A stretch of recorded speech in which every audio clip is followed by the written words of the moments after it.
I'm sure you've heard of advice like niche down to blow up, and riches are in the niches 100 times before.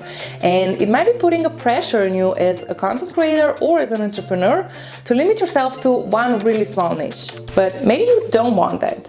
Maybe you have a few different interests and want to talk about more than one thing, or maybe you're just not sure what niche to pick at all. I get it, I was there too. And through the years of owning my own business, I found out that advice to niche down as much as possible is a shitty advice, because there are so many niches that are way too small to be profitable. For example, if you're a social media manager who specializes in restaurants that offers raw vegan food and it's pet friendly, chances are that your market is just not going to be big enough for you to live off of this business. This advice is way too simplified and it's missing a huge piece of the puzzle, which is crucial for you to know if you want to define your profitable niche the right way. So I'm going to explain what it is in this video, along with giving you a step-by-step blueprint to define your profitable niche the easy way if you don't have a niche yet, you have more than one niche and you're not sure how to incorporate that in your content and in your business. And I'm also going to tell you how and when to niche down or niche up if you already have a niche. I call it the hourglass system.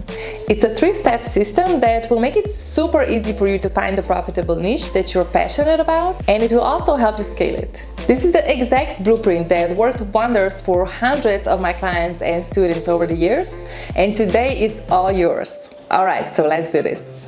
So let me tell you a story about Nintendo. So Nintendo was initially founded in 1889 as a playing card company in Japan. Over the years, the company dabbled in various different products, including toys, instant rice, taxi services, and even love hotels.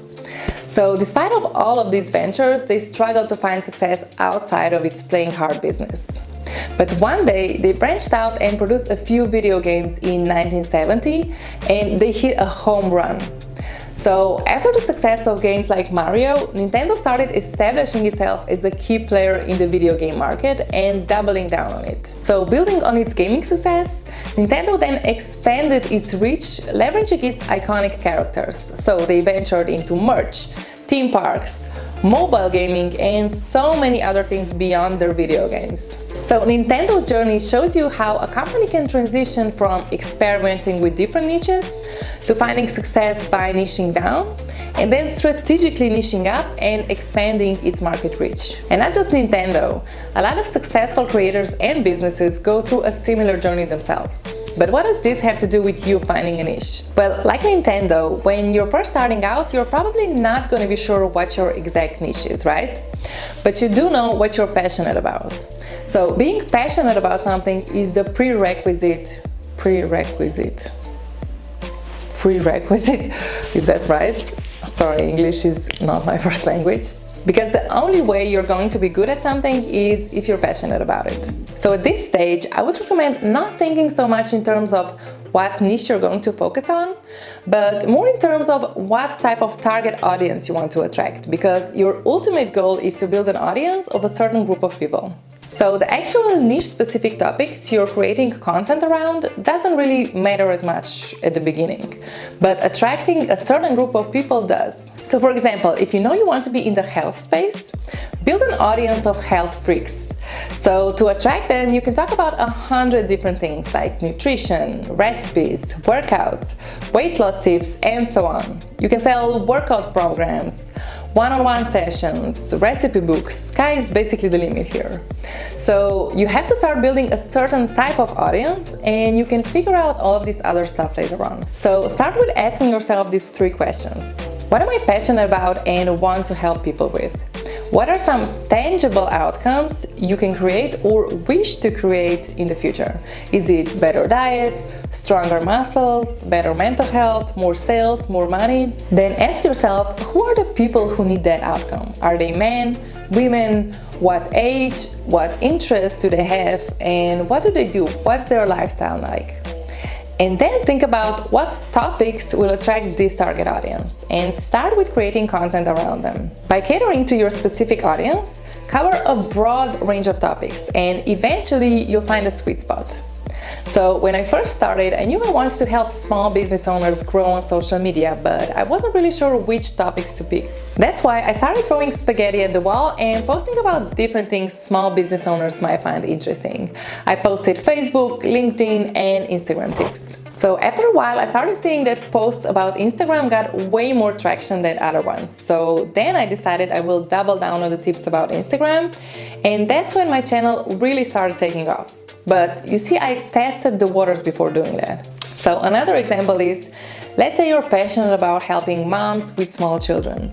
Your topics can range anywhere from baby food recipes to breastfeeding tips to baby sleeping tips, and all of these will attract moms, right? So your range of topics is pretty wide, but all of them will attract moms to your profile. By doing this for some time, you'll slowly start seeing certain topics perform better than the others in terms of reach and engagement.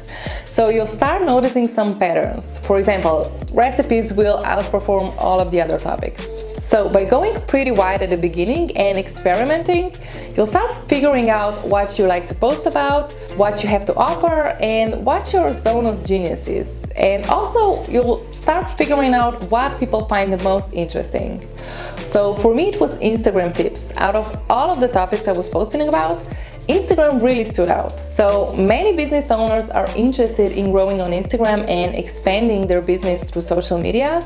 So I knew that if I offered paid products that helped business owners manage and grow their Instagram profiles, it will be something people are willing to pay for. So when you find an overlap of these two, passion and profit, that's when you know that you found your perfect niche. Alright, so with the first step, we went really wide and experimented a little bit. We got an idea of what topics are more popular than the others, and the next step is all about honing down on that one topic that's getting the most traction. So here's where the second stage comes in. So now that we know which topic is getting the most traction, we're gonna double down on it. So this is gonna be your niche. Because you're going to be focusing on a smaller niche, you'll have less competition and it will be easier for you to grow and establish yourself as an authority. And the more authority you'll have, the easier it will be for you to grow. So at this stage, you'll probably start offering products and services that will cater to your target audience, or collabing with different brands if you're an influencer. And don't forget to update your profiles, whether it's on Instagram or YouTube or any other platform. You have to be super clear on what type of content you're going to be posting all over your social media and your website. This will let everyone that lands on your profile know what your content is about. You want to attract the right people. It's better to take it slow and easy and attract the right audience than trying to go quickly through a few viral posts, because the audience you're going to get from viral posts is usually going to be way less targeted, which means they'll be less likely to engage with your content later on. We only want people who are interested in your content to follow you, because they're the ones that will engage and hopefully want to work with you later on, right? Alright, so after doing this for some time, you're going to feel like you're starting to outgrow your niche. That's when stage 3 comes in. Your niche will become too small for you and you'll start feeling a little bit limited. Maybe your growth will slow down a little bit, or you'll be out of content ideas. You won't be able to scale as much as you would want because your audience is going to be limited. There's only so many people in the world who are interested in a specific topic, right? So at this time, it's time for you to start thinking about posting about different topics and launching different types of products, but still keeping your target audience in mind. So this is a stage where you'll really be able to grow and start expanding your business and increasing your revenue big time. So here's what Neil Patel had to say about this.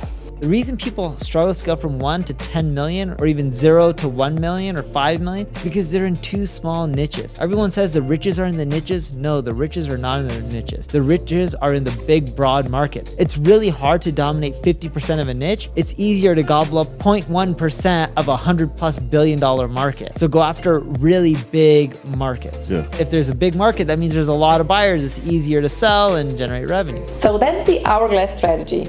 You start broad to see what works, then niche down to gain authority and build an audience, and then expand your brand by going broader again. Alright, but what should you do if you have more than one interest and you don't want to limit yourself to one niche? So first off, the good news is you can have more than one niche.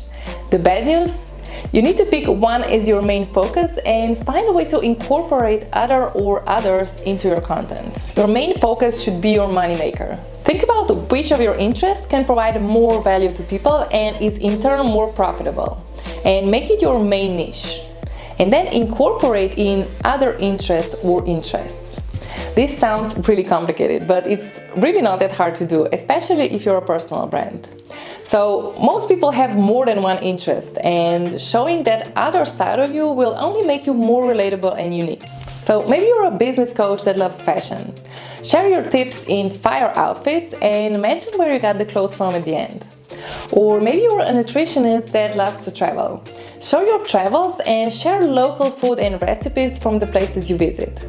Try to think about how you can tie in your second niche into your main one. You can also share bits of your second interest in your behind-the-scenes content.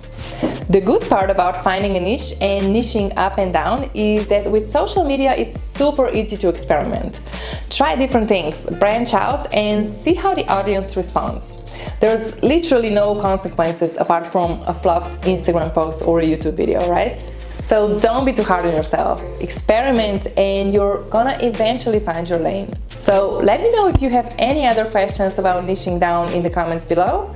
Thanks for watching and I'll see you in the next one. Bye!